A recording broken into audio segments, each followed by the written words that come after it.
Senja perlahan meredup di tepian suci Sungai Gangga. Di sana, hati seorang Raja Agung, Maharaja Santanu, dilanda kegundahan yang dalam, terbelah antara tahta dan cinta. Dewa Brata, Yuwaraja Hastinapura, menyaksikan duka yang membebani ayahandanya. Demi mengakhiri dilema yang mengikat sang raja, ia mengambil keputusan yang tak terbayangkan oleh manusia biasa. Sebuah pratikna, sebuah sumpah yang melampaui batas pengorbanan seorang kesatria. Dengan suara tegas, Dewa Brata mengikrarkan sumpah agung. Ia bukan hanya melepaskan haknya atas takhta Nagari Hastinapura, melainkan juga meniadakan masa depannya sendiri.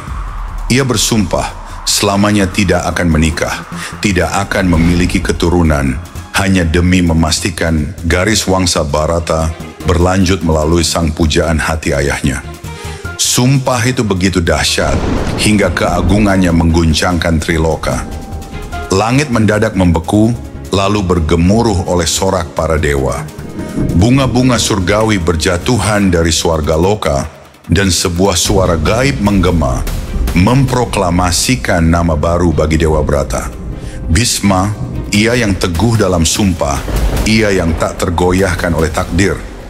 Dengan sumpah agung Bhisma yang telah ditepati, tak ada lagi penghalang bagi hati Maharaja Santanu.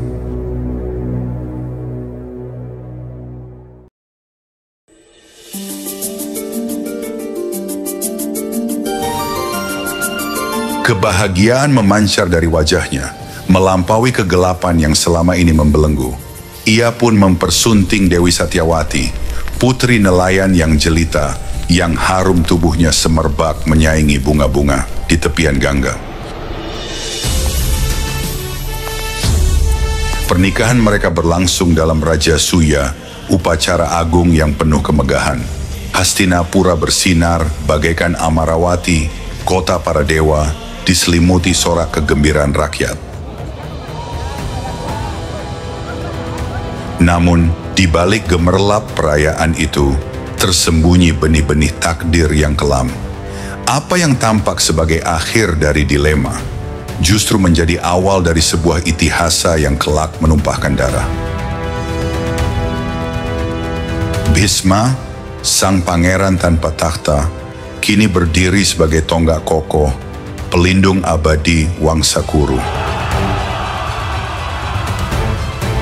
Pengorbanannya demi cinta ayahnya akan berbuah konsekuensi yang tak pernah ia bayangkan.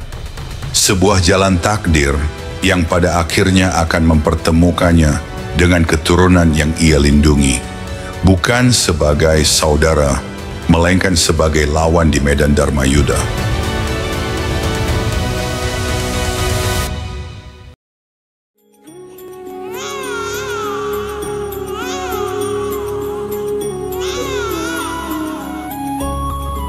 Waktu pun bergulir seperti arus Gangga yang tak pernah berhenti. Dari rahim Dewi Satyawati, lahirlah dua putra yang kelak ditakdirkan menjadi pewaris takhta yang telah dikorbankan Bhisma. Yang pertama adalah Chitranggada, pangeran yang sejak lahir telah memancarkan jiwa seorang kesatria. Tatapannya tegas, langkahnya mantap, seakan dewa-dewa menitipkan keberanian padanya.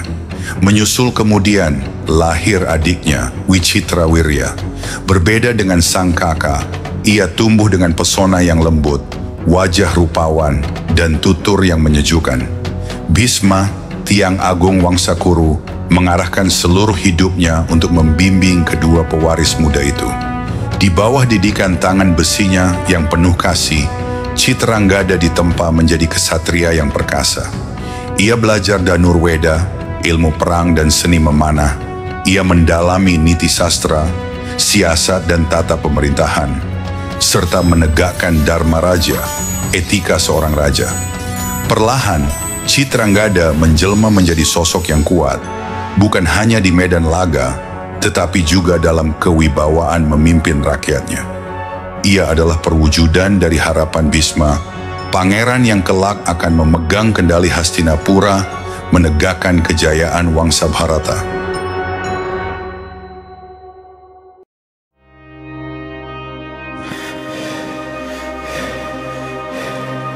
Seiring waktu, takdir menunjukkan wajahnya yang tak terhindarkan. Raja Santanu, sang penguasa Hastinapura, mulai merasakan beban usia. Tubuhnya yang dulu perkasa kini renta, suaranya melemah, dan bayangan kematian kian dekat menyapanya. Di istana yang megah, suasana duka menyelimuti.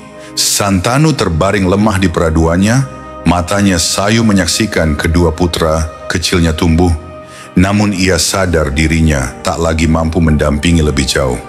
Dalam heningnya, ia menatap Bhisma, putra yang telah mengorbankan segalanya demi kebahagiaan ayahnya. Pandangan itu adalah ucapan terima kasih terakhir seorang raja kepada darah dagingnya yang setia. Saat matahari meredup di ufuk barat, napas Santanu pun terhenti. Berakhirlah perjalanan seorang raja agung dari Wangsa Kuru, meninggalkan takhta yang kosong dan dua pewaris yang masih terlalu muda untuk memanggul beban kerajaan.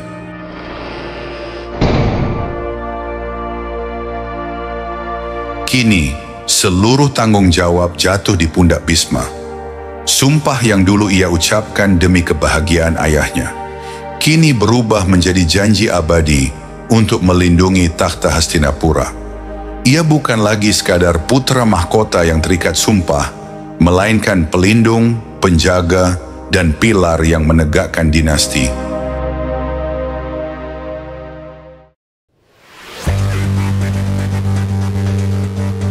Di bawah bimbingan Bhisma, Chitranggada tumbuh menjadi pangeran yang tak hanya mumpuni, tetapi menjelma sebagai kesatria sejati. Ilmu perang yang diwariskan Bhisma mengalir dalam nadinya. Setiap gerakan pedangnya adalah keadilan, setiap langkahnya adalah kemenangan. Wilayah kekuasaan meluas. Panji-panji Hastinapura berkibar megah di medan perang, dan nama dinasti Bharata disegani di seluruh penjuru Aryawarta. Rakyat bersuka cita, para menteri merasa tentram, dan Bhisma sendiri melihat harapan yang pernah ia titipkan kini terwujud dalam diri sang raja muda. Chitranggada adalah pahlawan yang dinantikan, pewaris yang layak memegang kendali, sang raja yang teguh dalam dharma dan perkasa di medan laga. Namun ketika kejayaan Hastinapura berada di puncaknya, takdir kembali memperlihatkan wajah paling kejamnya.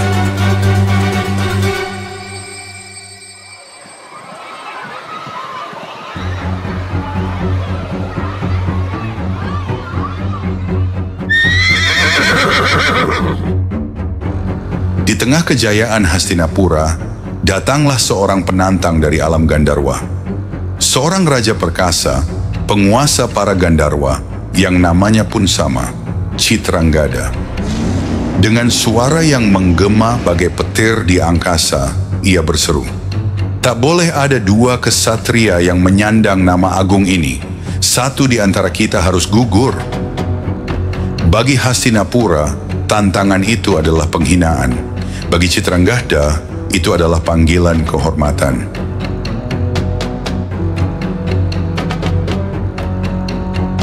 Duel pun tak terelakkan. Pertempuran dimulai, panah melesat, pedang beradu, mantra sihir dilepaskan. Pertarungan itu berlangsung bukan sehari, bukan sebulan, melainkan bertahun-tahun. 3 tahun penuh hanya diwarnai darah, luka, dan amarah. Namun kekuatan Gandarwa bukanlah kekuatan manusia. Ia mampu berubah wujud, menghilang, lalu menyerang dari kegelapan. Tipu dayanya licik, keperkasaannya melampaui batas manusia. Chitranggada dari Hastinapura bertarung dengan keberanian yang tiada tanding, tetapi ia tetaplah seorang manusia fana. Di tahun ketiga, pertempuran mencapai akhirnya. Sebuah serangan pamungkas dilancarkan, dan tubuh Chitranggada tersungkur. Napasnya terhenti bersama padamnya harapan Hastinapura. Kerajaan yang baru saja bangkit kembali jatuh dalam duka. Takhta kembali kosong. Yang tersisa hanyalah Wicitrawirya, adiknya yang masih belia, terhimpit bayang-bayang takdir yang kelam. Dan sekali lagi, Bhisma, sang pelindung, sang penjaga sumpah, harus berdiri menghadapi kejamnya permainan nasib.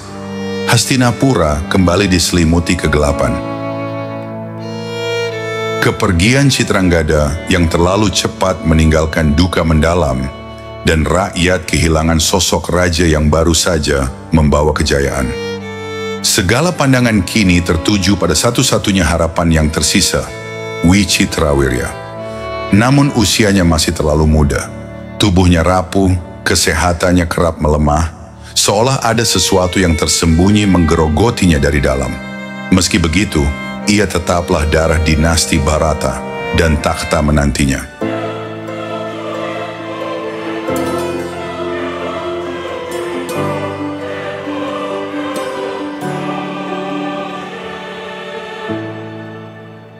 Bhisma, terikat sumpah yang tak bisa diingkari, kembali memanggul beban yang lebih berat dari Gunung Meru. Ia bukan hanya penjaga, melainkan juga guru, pelindung, bahkan ayah bagi Wicitrawirya. Di bawah asuhan Bhisma, sang pangeran muda belajar tentang Dharma Raja, tentang kewajiban seorang raja, tentang beban yang lebih besar dari dirinya sendiri. Akhirnya, tibalah hari yang dinantikan.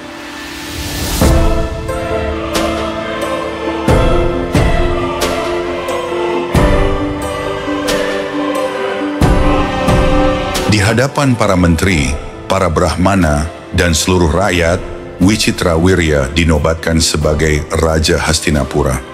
Mahkota agung bertengger di kepalanya, sorak-sorai menggema di Raja Sabha, tetapi di sisinya berdiri Bhisma, pilar yang tak tergoyahkan, bayangan yang takkan pernah pudar.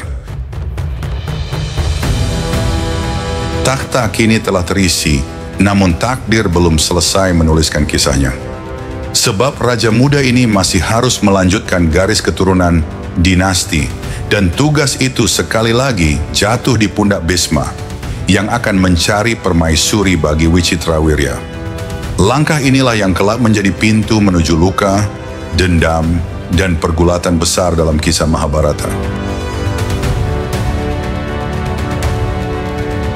Namun perjalanan kisah ini belum selesai. Wicitrawirya memang telah dinobatkan sebagai Raja Hastinapura, tetapi tugas besar masih menantinya. Ia harus melanjutkan garis keturunan dinasti Bharata.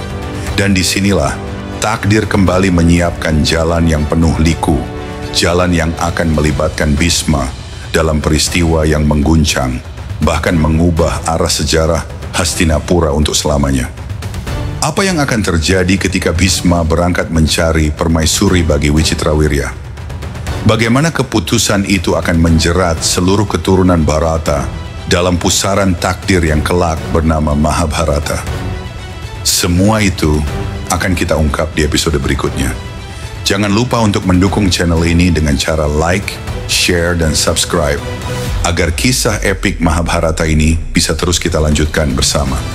Sampai jumpa di bagian selanjutnya.